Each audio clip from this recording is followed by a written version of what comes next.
Alin nga ba ang mas maganda? Suzuki Smash Carburetor or Suzuki Smash na fuel injected? Tara, sagutin natin yan. On my own experience mga bossing na naka Honda RS125 Fi, maganda talaga yung Fi over carb. Pero I'm not saying hindi maganda ang carb. Just that Fi simply means it's an upgrade from old engine na mga carburetor. Which means, mas makakatipid tayo sa gas at mas consistent ang performance. Mas eco-friendly pa and mas less maintenance pa compared sa carb cleaning. While if naka-carb ka naman, if ever, alam natin na subok na talaga yung tibay nito tsaka napakasimple ng pyesa. Ang pinakamalaking advantage dito is mas mura ang presyo at mas madaling i-repair ng kahit sinong mekaniko.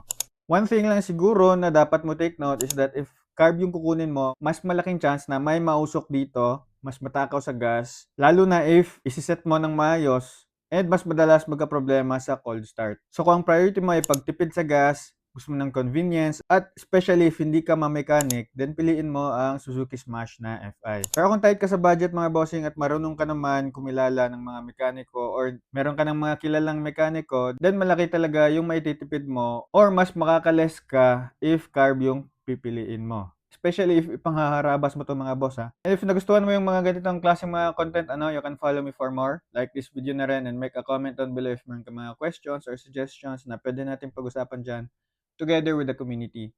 Also remember lang to ride safe and see you in my next video.